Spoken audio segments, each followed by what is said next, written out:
नमस्कार, स्वागत है आपका रिपब्लिक भारत के डिजिटल प्लेटफॉर्म पर। मैं हूं आपके साथ Palak Sehgal. World order Donald Trump ने चेंज कर दिया है और यूं कह ले कि अमेरिका को ग्रेट बनाने चले डोनाल्ड ट्रंप ने शायद एशियन कंट्रीज को ग्रेट बना दिया है, जिसमें भारत का नाम भी शामिल है, चाइना का नाम भी शामिल है और भी बहुत से ऐसी एशियन कंट्रीज हैं जो इस लिस्ट में शामिल है।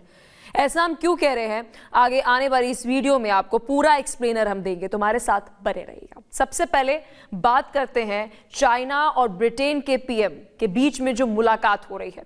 बता दें, एक तरफ चाइना के प्रेसिडेंट शी जिनपिंग जो है उनकी मुलाकात हो रही है कीर स्टारमर के साथ, जो ब्रिटेन के पीएम है।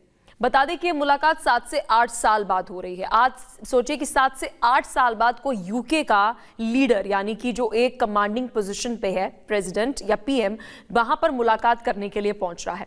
कहा जा रहा है कि मुलाकात आने वाले समय में जो पूरा वर्ल्ड ऑर्डर है उसे बदल कर रख देगी, क्योंकि देखिए लगातार हम देख रहे हैं कि यूरोपियन यूनियन और अमेरिका के बीच में जो आपस में तालमेल है वो लगातार कम होते हुए नजर आ रहा है, खराब होते हुए नजर आ रहा है, जिसमें ग्रीनलैंड का मुद्दा एक बड़ा मुद्दा रहा है, या रशिया यूक्रेन वॉर को कह ले, या फिर ईरान के साथ लगातार जो टेंशन्स हो रही हैं उसका अगर हम उदाहरण ले। अब जो यूरोपियन यूनियन है, जितनी भी यूरोपियन कंट्रीज है, वो इस बदलते वर्ल्ड पावर के तहत अपनी जो रिलेशंस है, डिप्लोमेसी है, उसे एशियन कंट्रीज के साथ और ज्यादा बेहतर कर रहा है। देखिए, अगर हम फ्यूचर की बात करें तो फ्यूचर इज एशिया। ऐसा हम इसलिए कह रहे हैं क्योंकि आने वाले समय में जो रेयर अर्थ मिनरल्स का हम जिक्र करते हैं, मैन्युफैक्चरिंग सेक्टर का हम जिक्र करते हैं, खाद्य पदार्थों का अगर हम जिक्र करते हैं, तो पूरा विश्व कहीं ना कहीं भारत और चाइना पर निर्भर है। सबसे पहले हम बात करते हैं कि यूरोपियन यूनियन जो है वो क्यों चाइना और भारत को विकल्प के तौर पर जो है वो देख रहा है। देखिए, हाल ही में ये जानकारी जो है वो सामने आ रही है कि जो ब्रिटेन के पीएम है, या वहां पर जो पूरे एसोसिएट्स हैं, वहां पर डिप्लोमेसी के डिप्लोमैट्स जो हैं, वो अमेरिका को एक क्लोज अलाई के तौर पर नहीं देख रहा है, और उनका ये कहना है कि आने वाले कुछ सालों में जो वर्ल्ड ऑर्डर है वो बदलते हुए नजर आएगा। और शायद यही कारण है कि आपने देखा होगा कि एक तरफ यूरोपियन यूनियन की तरफ से जो हाल ही में ईयू की डील जो है वो भारत के साथ हुई है, कहा जा रहा है कि 97% of exported goods to European Union, उस पर टैरिफ्स जो है वो नलिफाई हो जाएगा, यानी खत्म हो जाएगा। तो ये भारत की अर्थव्यवस्था के लिए एक बहुत बड़ी जीत होने वाली है, क्योंकि डोनाल्ड ट्रंप ये सोच रहे थे कि वो भारत पर एक प्रेशर बनाएंगे और भारत जो है उसकी इकोनॉमी डाउन हो जाएगी और हम तीसरी बड़ी अर्थव्यवस्था नहीं बनेंगे। लेकिन हुआ इसके उलट। जब हम अपनी डिप्लोमेसी की बात करते हैं, हम अपनी डील्स की बात करते हैं, हम अपनी कूटनीति की बात करते हैं, तो हम सबसे पहले अपने फायदे का तो सोचते हैं, लेकिन सामने वाले के भी नुकसान की नहीं सोचते, उसके भी फायदे की सोचते हैं। अब बात करते हैं चाइना की। चाइना एक ऐसी कंट्री है जिसे कोई भी इग्नोर नहीं कर सकता है। वो ऐसा हम इसलिए कह रहे हैं क्योंकि आज से अगर हम 1978 के समय में चले जाएं, तो वर्ल्ड में जो 1.2 या 1.8 आउटपुट होता था वो चाइना मैन्युफैक्चर करता था, यानी कि उसे प्रोड्यूस करता था। और आज वो समय है कि ये 17 to 18% जो है आउटपुट वो चाइना प्रोड्यूस करता है। इसलिए वर्ल्ड जो है वो चाइना को इग्नोर नहीं कर सकता है। ये तो बात हुई कि आप इस पर शिफ्ट कर सकते हैं कि मान लीजिए आपका एक मैन्युफैक्चरिंग हब चाइना में है, तो आप किसी और कंट्री पर निर्भर हो सकते हैं, आप इंडोनेशिया पर निर्भर हो सकते हैं, भारत पर निर्भर हो सकते हैं। लेकिन rare earth minerals, 70% of rare earth minerals जो हैं वो चाइना में फिनिश होते हैं। यानी जो रेयर अर्थ मिनरल्स, अगर हम ईवी की बात करें, यानी कि इलेक्ट्रिक व्हीकल्स की बात करें, ग्रेफाइट की अगर हम बात करें, आने वाले समय में ये सभी चीज़ें जो है वो चाइना से ही मिलती हैं।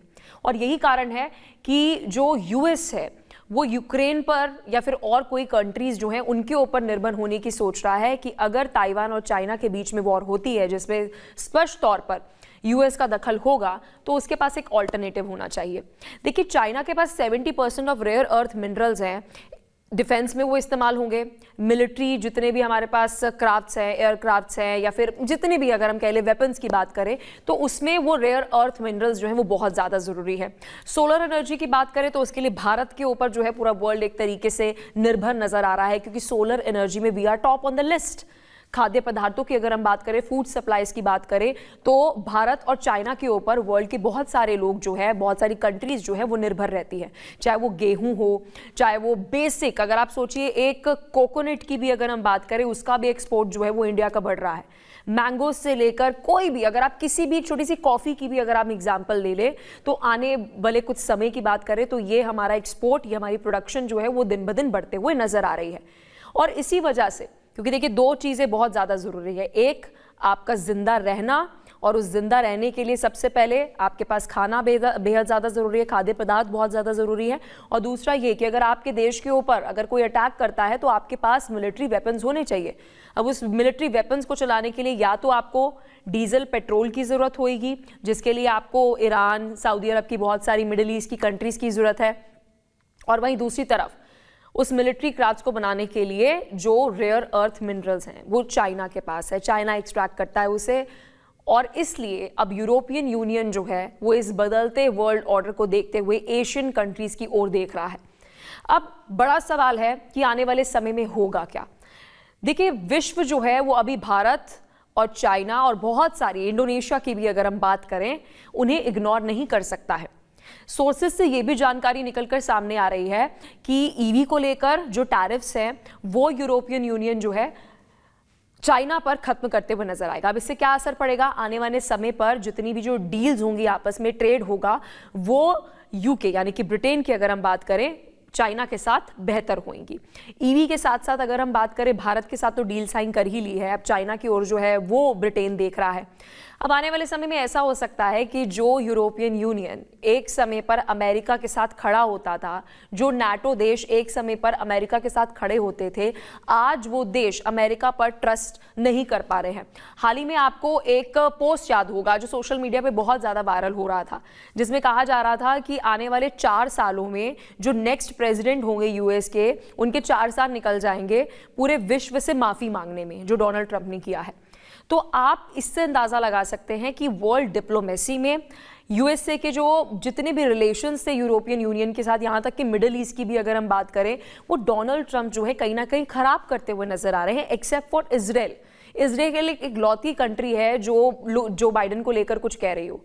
उसके अलावा अगर आप देखेंगे तो पूरे वर्ल्ड में एक तरीके से एक वर्ल्ड एक तरफ नजर आ रहा है और यूएस जो है वो एक तरफ नजर आ रहा है, क्योंकि ट्रंप कुछ भी कर रहे हैं, कुछ भी से मतलब कि वो कुछ भी सोच रहे हैं, कुछ भी कर रहे हैं, उसका रेपरकशंस क्या होगा वो इसे नहीं सोच रहे हैं। और शायद आने वाले समय में एक बड़ा असर जो है इसका यूएस को ही भुगतना पड़ेगा, क्योंकि देखिए 3 वर्ल्ड इकोनॉमी, स्ट्रॉन्गेस्ट इकोनॉमी की अगर हम बात करते हैं, ऑलरेडी अगर हम फर्स्ट की बात करें यूएस, सेकेंड इज चाइना।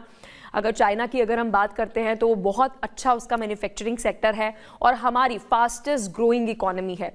हाल ही में अगर हम बात करें यूरोपियन यूनियन की तरफ से जब रिपब्लिक डे के बाद संबोधन करते हुए उर्सुला नजर आई तो उन्होंने कहा कि भारत वो कंट्री है जो अगर भारत आगे बढ़ता है तो पूरा विश्व आगे बढ़ता है। दैट मीन्स अगर हम अपना आगे चाहते हैं, हम बढ़ना चाहते हैं, उसके साथ साथ हम दूसरे देशों को भी चाहते हैं कि वो आगे बढ़े। अब नाटो देशों की बात करें, हाल फिलहाल में स्पेन को लेकर बहुत सारी चीज़ें जो है वो डोनाल्ड ट्रंप कहते हुए नजर आए थे। डेनमार्क को लेकर बहुत सारी चीज़ें जो है वो कहते हुए नजर आए थे। ग्रीनलैंड को लेकर सोचिए कि डोनाल्ड ट्रंप ने ये बयान दिया था कि अगर वो ग्रीनलैंड के ऊपर कब्जा नहीं करेंगे, कैप्चर उसे नहीं करेंगे, तो शायद चाइना ये रशिया कर लेगा। और सोचिए वही ब्रिटेन जो है वो जाकर मुलाकात कर रहा है।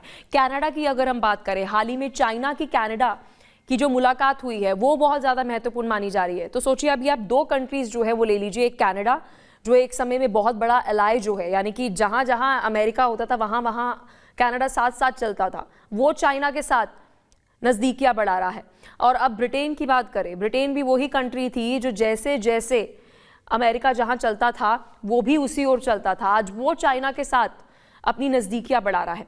देखिए अगर हम चाइना की टॉप 10 लिस्ट की बात करें तो उसके लिए जो ब्रिटेन है वो तो ज़रूरी नहीं है, लेकिन ब्रिटेन के लिए चाइना बहुत ज़्यादा ज़रूरी है। अगर हम मैन्युफैक्चरिंग सेक्टर की बात करें, उनकी डिफेंस सेक्टर की बात करें, उनके साथ ही अगर हम जो आउटपुट उनको मिलता है चाइना से, उसके लिए वो बहुत ज़्यादा ज़रूरी है। और सबसे बड़ी बात, अगर आपको आने वाले समय में इलेक्ट्रिक व्हीकल्स के ऊपर या फिर उसके रॉ मटेरियल्स के लिए, लिथियम के लिए अगर किसी देश की ज़रूरत है तो वो चाइना है। और ये बात यूरोपियन कंट्री समझ गई हैं कि फ्यूचर इज़ एशिया, और शायद यही कारण है कि पूरा विश्व अब अपना शिफ्ट जो है वो अमेरिका से भारत और चाइना पर शिफ्ट करते हुए नज़र आ रहा है। आपको क्या लगता है कि जो नया वर्ल्ड ऑर्डर होगा उसमें भारत किस नंबर पर होगा, 1 या टॉप 3 इकोनॉमी में जल्द भारत जो है वो नजर आ रहा है आपको? आप नीचे कमेंट सेक्शन में जरूर बताइएगा। और अगर आपको एक्सप्लेनर अच्छा लगा हो तो हमारे चैनल को सब्सक्राइब करना ना भूलिएगा। देखते रहिए रिपब्लिक भारत का डिजिटल प्लेटफॉर्म।